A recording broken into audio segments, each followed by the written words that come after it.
So thank you, Matthias, for coming.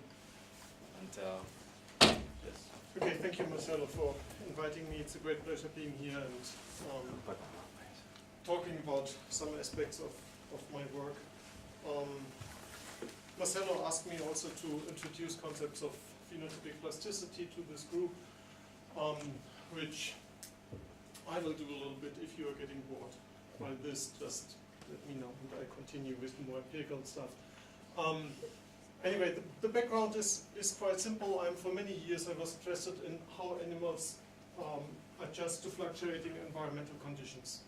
I've studied this in birds and reptiles, and since a few years also in dogs and these Arctic domestic, sorry for the obscene word, domestic dogs are a wonderful example for looking at how these breeds can adapt to fluctuating environmental conditions. But let's first look at this concept of phenotypic plasticity, and this is looking at the variability of organisms. And actually it's looking at the variability of the phenotype, because ultimately it's the phenotype that's subject to evolution, not the genes.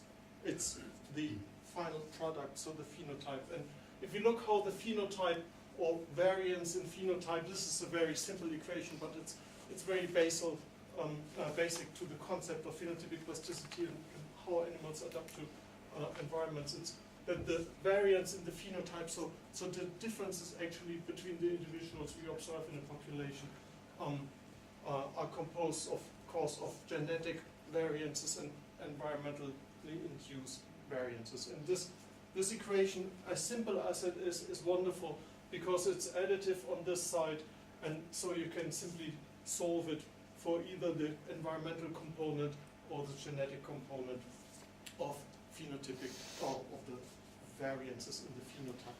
So what one should do to study phenotypic plasticity is, of course, to look at genetically uniform animals. The best would be a clone of animals. This is definitely not possible with dogs, and so the rest of my talk will not be about phenotypic plasticity in the strict sense. It will be, I will show you that we do something a little bit fuzzy about this concept of plasticity, but we look at how individual dogs, and they have one genotype, of course, look at, respond to changes in their environment. Of course, the concept is much more, or a little bit more complicated. There are maternal components and there's a covariance between these components and always an error term.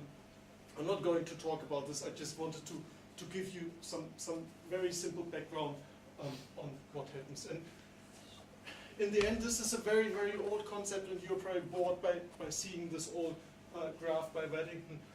It has led to this epigenetic landscape where the developing individual would be represented by this ball, and during this development it runs down the slopes of these mountains, and depending on more or less chances and then the environmental riches, it can go in this or that direction, producing different phenotypes as it develops.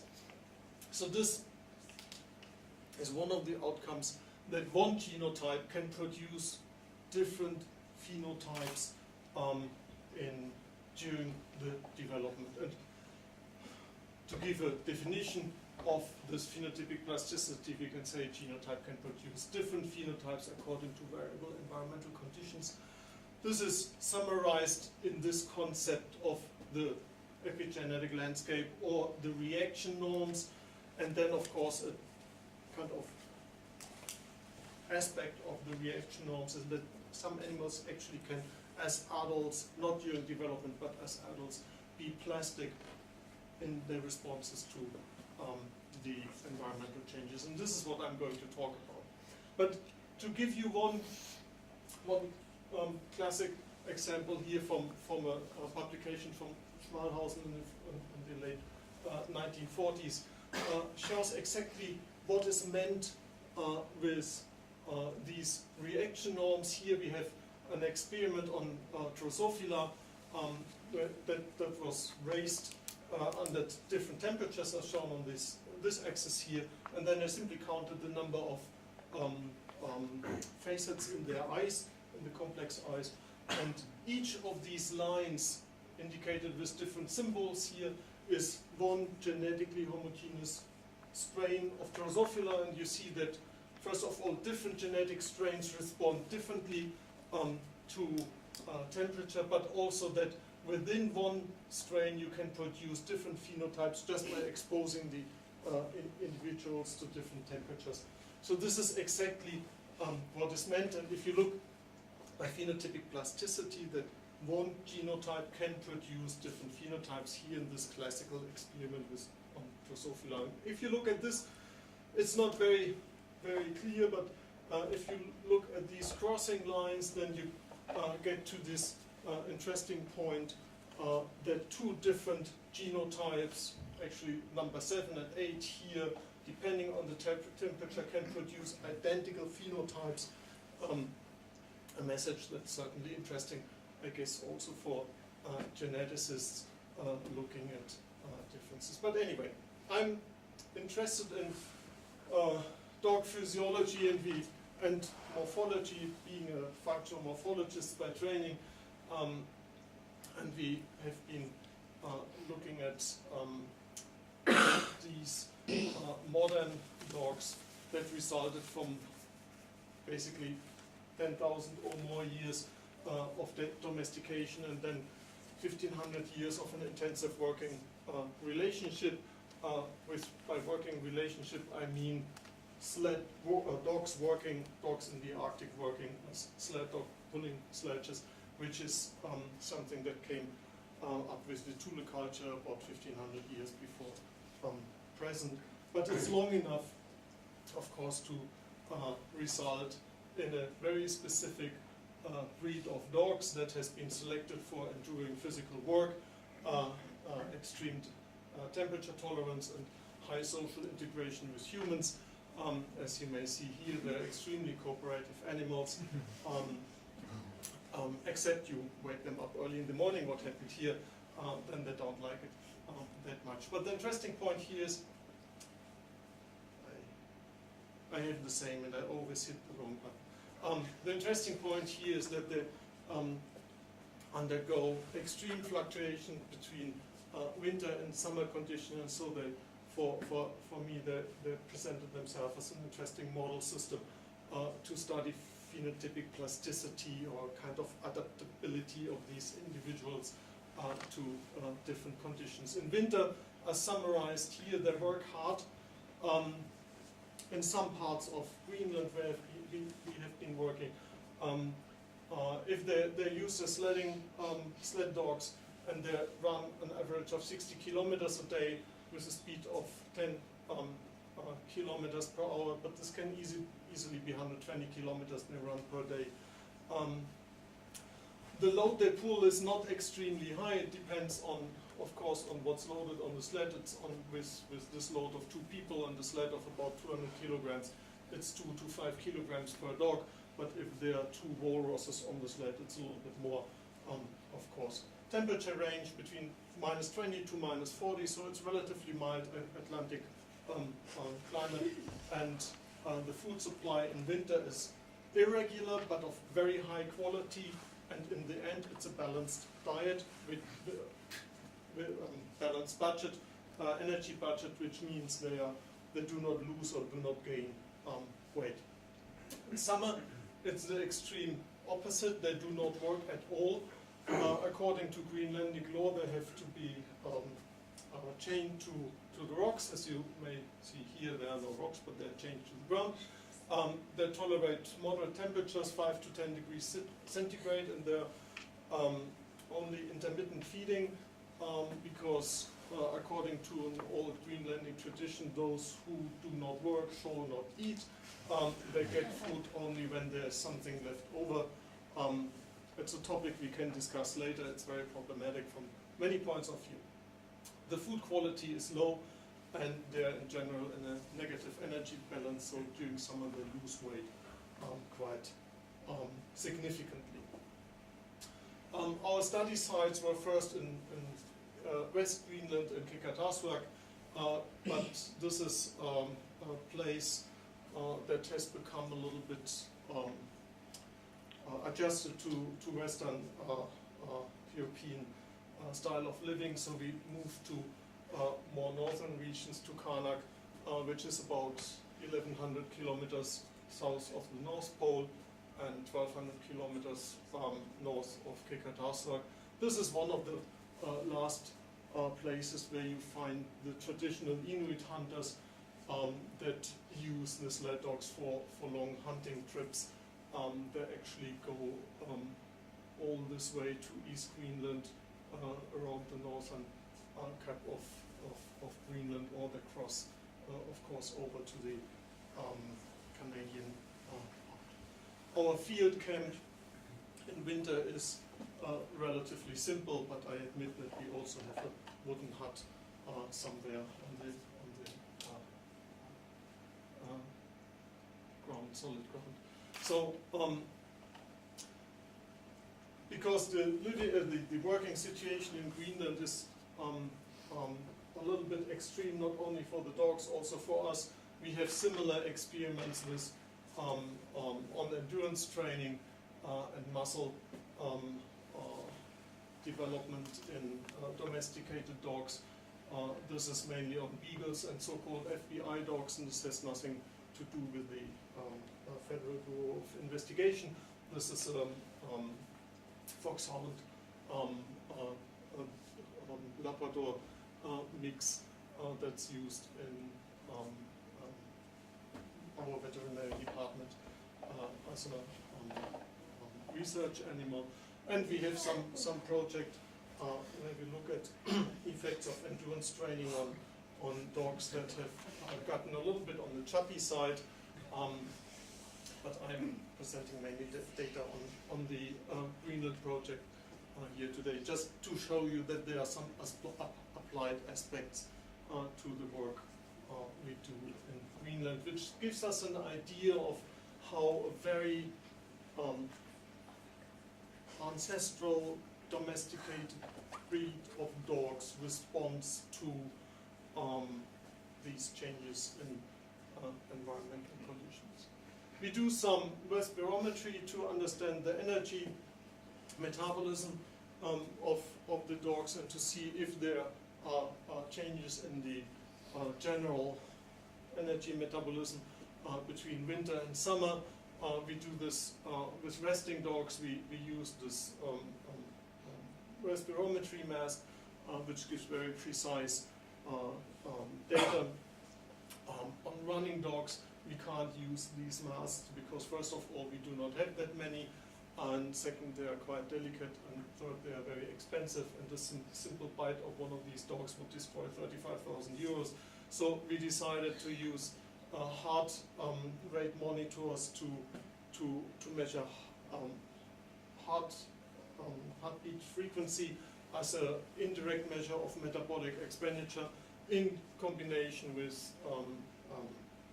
activity monitoring, which is these little accelerometry units on the dogs. And with these data, one can produce pretty good data on the over many days, continuously over many days. Here's a typical 3-day run of these dogs with the activity periods during the day. There were very short breaks only, but on average this was 6 hours, this was 8 hours running. Here it's a little bit shorter, or pulling sledges, and then the resting periods. There's always this afternoon, a little peak in the afternoon, which is the excitement when there is food. This is everything one can kind of calculate. From these data, at least we can calculate the daily, the average daily energy expenditure, and we can assign the activity, of course, and the energy expenditure to different activities during the day. The important point here, as a result from these data, is summarized in this graph. This is the resting metabolic rate during summer at rest. This is in summer when they got some food and they invest quite some energy in digesting the food, so it's a little bit elevated. That's this winter at rest, which is a little bit elevated as compared to summer rest, but this is thermoregulation activity and such. But in winter run, as you can see, this is the average energy expenditure during running. They have an extremely high metabolic scope, which means they can upregulate the resting metabolic rate about 12 times and maintain this high level of energy expenditure over 10, 12 hours a day before their rest. I need to, of course, place these data in relationship so that you understand what it really means for a mammal to be able to upregulate resting metabolic rate 12 times. Let's skip this.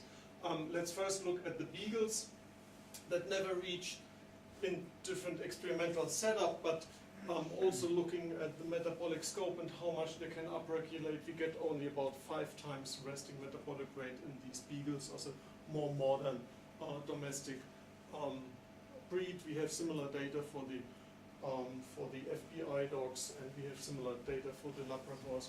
So this seems to be pretty consistent for modern domestic dogs. But these 12 times resting metabolic rate is really enormous value if you place this in a comparative relationship. Only African wild dogs have been reported to have resting metabolic scope 25 times resting metabolic rate, which is on a very crude, based on a very crude estimate, and only for a maximum of 3.5 hours per day during these long hunts they have. This would be the highest value that has ever been reported for any mammal. If we look what this means in terms of energy input, so is this an energy input of 44,000 kilojoules per day equivalent, so this is the disgusting example of 4.5 kilograms of Big Mac. If you can imagine how much that would be.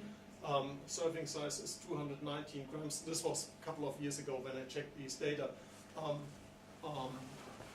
So you would need to eat basically 20 or 21 Big Macs to reach that energy input, or since I have presented this in Bavaria, this would mean 4 kilograms of Weißwürste. I feel already sick after 3, so 2 is a level of Weißwurst load I can tolerate, and but 4 kilograms is just outranging, and of course the more doggish perspective is 3.5 kilograms of sushi.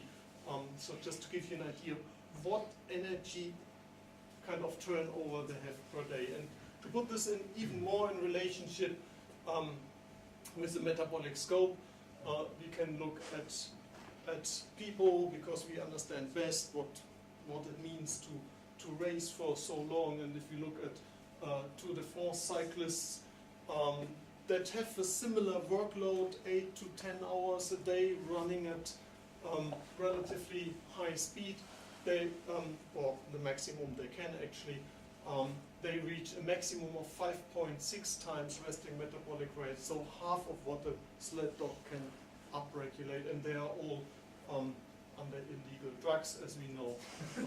So these dogs, of course, don't take any steroids or something like that. Also, other endothermic animals like hummingbirds during hovering flight reach only about 6 times resting metabolic rate, or lactating mice. This is a very demanding activity for mice, reach 6.4 times resting metabolic rate. So these sled dogs are really extreme in what they can do with their metabolic rate. And the important point is to maintain such a high energy expenditure over so long time. This got us interested in looking at the machinery that actually drives this. I mean, this is all phenomenological description of what happens in these dogs when racing in winter. And so we were interested in looking at the skeletal muscle, because this is definitely the place where the oxygen is consumed and energy needed. So we did some simple muscle morphometry, looking at the smallest. This is a histological cross-section through a fiber of a dog muscle, and you see these myofiber composing the muscle, and we measured the smallest diameter, we measured the density of myofibers per area. We looked at the capillary to fiber ratio, so each of these stars is a capillary supplying the individual fibers, and of course one can calculate the capillary supply area. Here would be the capillaries, and one can calculate the supply area for these for each capillary. And I don't want to go through the details of this graph because I have already reached 25 minutes. But I would like to show all those lines with pinkish background are statistically significantly different. And this is in Starck and in Karnak, so in both populations we have studied. This is the myofiber increases to winter, the myofiber, so the diameter increases in winter, the myofiber density changes between both. The distance between the myofibers is something that's much larger in summer, which means there's empty space between the myofibers, but importantly is that the capillary density and the distance between neighboring capillaries and of course the supply area of each capillary also change. So these are adapted to the different conditions during summer and winter. And then the next step, of course, is looking at those places that actually use or produce the biochemical energy, the mitochondria. Let's first have an ultrastructural view at the muscle. This is transmission electron micrographs. In the upper row, it's from our two Greenland populations in summer, and in the lower row, it's the same dogs. This is taken biopsy samples taken from same individuals in winter. And even without being a specialist in histology, you may recognize that they look quite differently. So here we have a much larger space between the myofibers. These are the myofibrils, and here in between we have a lot of sarcoplasmatic space, which becomes reduced in winter. The myofibers extend in size, and the mitochondrial space between or the space between the myofibers are filled with mitochondria, and as we see in this sample here, with lots of lipid droplets as a fuel for the muscle activity. If you look at the mitochondria, then here would be a transmission electron micrograph of mitochondrion. We see the typical histology of a mitochondrion with these internal lamellae, which is a structurally very important place, because this is the place where the enzymes of the oxidative respiratory chain are located. So any change of these lamellae here might provide more or less space for the enzymes, and thus provide a higher oxidative capacity for the dogs. And as you see, without going into details of those, we see this is mitochondria per muscle tissue. We see that in the untrained condition we have few mitochondria, and then in the trained condition this increases significantly. The entire process actually is reversible, as you can see here in the detrained condition. So this is untrained before training, this is trained, and then this is in the retrained resting condition again. So they have more mitochondria, so they can kind of supply or support the oxidative capacity of their muscle much better. The surface density to volume also increases in the trained animals, and most importantly, the inner surface of these lamellae, the cristae, the place where the enzymes of the respiratory oxidative change sit, increases dramatically in the trained conditions. So we have some structural adjustment to this enormous oxidative capacity we see in the dogs. We can draw several conclusions on this. So active canids such as sled dogs and possibly African wild dogs, and there are very anecdotal data on wolf, but this is nothing that's really strong data, are probably capable of maintaining outstanding metabolic scope, at least these two species here. And now we come to domestication.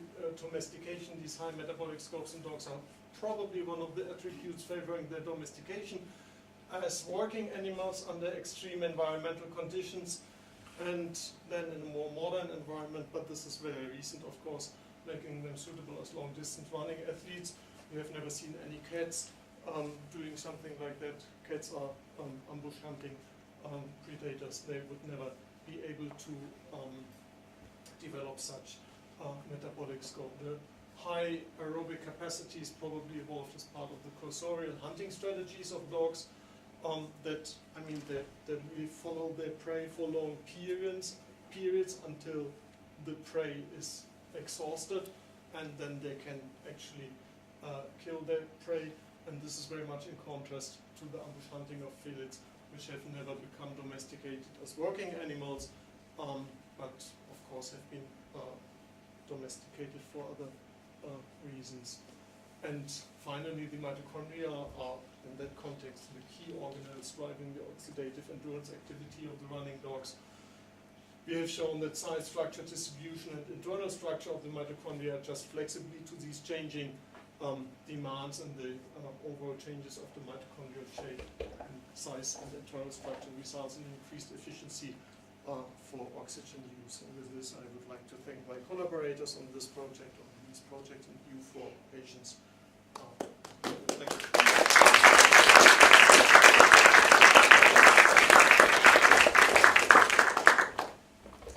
Thank you very much. Yes? I'm wondering how much time has passed after the resting period before you took those samples. I mean, it takes some time for the muscle to retrain, so after how long have you tested that? I haven't seen it. I'm not sure if you said so. Yes. With these Greenland dogs, we went there only twice a year, so once in summer, once in winter. So we could not really kind of look at this transitional period. Mm-hmm. But the Inuit who own the dogs, they told us that they don't train them; they just use them. You know, as soon as there is ice on the sea, they use their dogs for long distance trips. And They may start, there might be Yeah. kind of natural training period, because the sea ice does not reach very far in the beginning, so they can't go long distances, but this is maybe for 2 weeks or 3, and then they start going long distances. I have no information about this kind of adjustment period. Yeah.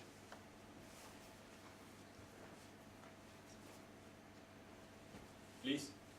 So one of the reasons, I thought the main reason why most mammals are pretty bad at long distance running is because they can't deal with the heat. So to what extent are in a way the sled dogs they happen to be in the right environment? So in any other environment, so also like the wild dogs that can't keep it up for like the whole day. So to what extent is it really something specific to dogs living in such a cold environment that they can run for long distances? This is probably essential. Absolutely, because dogs are terribly poor in their thermoregulation, and in particular in getting rid of the heat. We had actually planned and submitted a proposal to test for this specifically with these dogs, which would be very simple, but we didn't get funded, and so I can't answer this question. But you're absolutely right. dogs are terribly poor in thermoregulation, and this might be an important aspect of it. So you mentioned that there's this rule that you have to keep them chained during summer. Is this actually in a way a way to protect the dogs from? No, other way around. It's thought to be a way to protect people from dogs. Okay. So this is a Greenlandic law since the 1960s, and before dogs were just running free during summer and catching fish at the beaches or scavenging for leftovers from people, occasionally eating a baby or something, which of course was not very acceptable. And to avoid these accidents, they have to be chained, or they have to sit on rocks offshore, or what they also do is clip their teeth, which is quite effective in preventing them to bite. But the teeth kind of last only a couple of years then, and dogs die very early because of the teeth clipping. So in Karnak, or North Greenland, they don't clip the teeth anymore. At least they simply do not follow this. Some of the dogs we were working with were 10 years old, which was quite remarkable.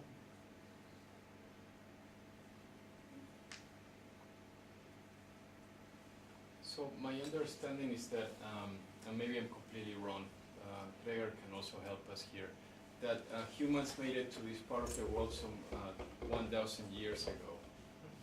No? How long has this... Greenland has been, but you know better probably, 4,500 years ago. Yeah. It's about when the first pre-Thule culture came to Greenland, and it was only 1,500 years ago that with cultural development they invented the stock sledding. How long, pardon? 1,500 years ago. Okay. I find interesting that the phenotypic disparity among dog breeds is so incredible. They are so different from each other. But maybe there's something also physiological or metabolic about the range that dogs cover, at least with these extreme examples, as opposed to other domesticated forms. Can one say that? Well, this was one of the ideas I wanted to follow.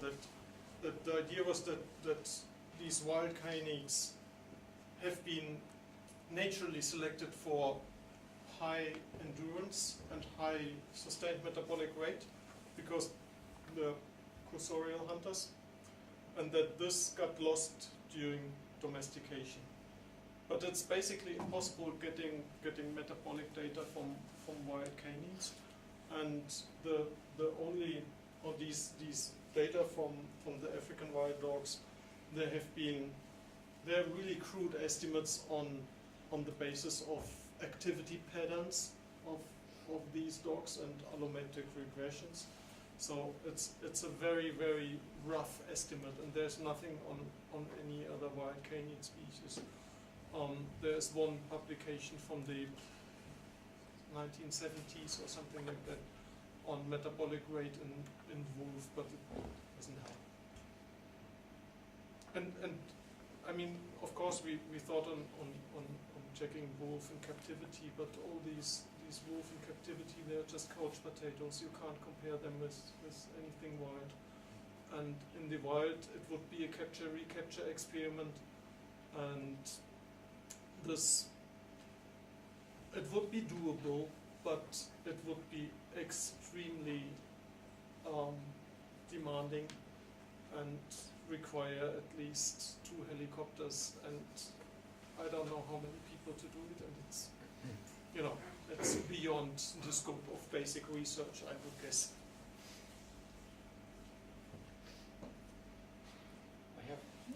Tobias. I was going to ask, how well do they sustain less energy intake? So let's say 2 kilos of Weißwurst a day, what happens then to the dog? This is very simple. They lose weight and at the end they die, Mm. if you exaggerate. Yeah, but they can take quite a bit also, right? Even just looking, given that they're If they're- chasing hunters and then with no breakfast, they chase for 10 hours some Yes. day, I think. They are definitely tougher than our domestic or home pets, and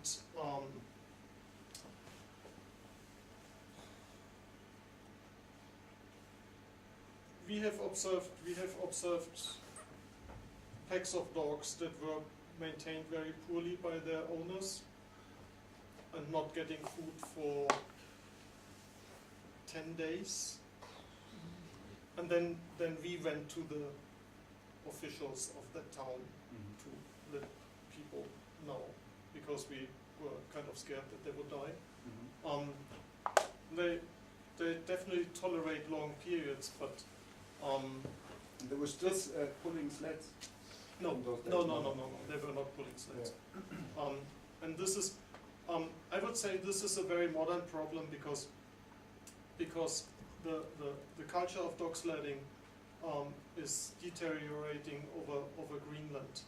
And if you go to the more southern or western parts, it has become completely obsolete because people do not need it except for recreational purpose or for going out with tourists who pay for it. And at the same time, the dogs reproduce in these parts of Greenland like crazy. And there's an enormous overpopulation of dogs, so a dog is not worth anything. And this has led to a very serious deterioration of the human-dog interaction. And this is also why we went far north, where you have a few settlements that are still pretty traditional in the way they go hunting. And they also have no snowmobiles up there and such, so they do everything with, and they depend on the dogs there. So they really take care of the dogs because you don't want to have your dogs die when you are 2 days out of the ice, on the ice. So there is this mutual relationship between dogs and Inuit still, and a kind of good working relationship. Further south, it's simply not working anymore. It's a cultural phenomenon rather than biological, I would say. You mentioned the bad food during the summer period. Does it? You wanted to say anything about that? So we come later to the point. Does it mean that the problem is that they don't get any food? Or The problem low is, quality food? no, I didn't want to talk about it, but we can talk about it. It's a very delicate issue because, in my opinion, these modern regulations, like the law I mentioned that the dogs have to be chained to the rocks, has disrupted this traditional interaction between dogs and people, and the Inuit never had the tradition of feeding something except in winter when they needed the dogs. The tradition is that during summer the dogs were just running free, scavenging what they would get, or eating huge amounts of fish at shore. And this has disrupted by this law, and people have not really, although it's a couple of generations yet, but still they have not, the traditional process seems to be much slower than the legal process, and they have not perfectly adapted to it. And then there are these Western European people coming and telling them what to do, and sending veterinarians up there and telling them what to do with their dogs, and they simply don't like it. So it's a social and political problem up there, and as said, in the western parts of Greenland, it's much worse than in the north, because in the north the tradition still works, and people depend on the dogs. But of the 600, let's say in Karnak there are 600 people living, there were maybe 10 packs of dogs in good shape, and the rest was not so good, and there were only these 10 hunting packs. Also, this tradition is kind of dying.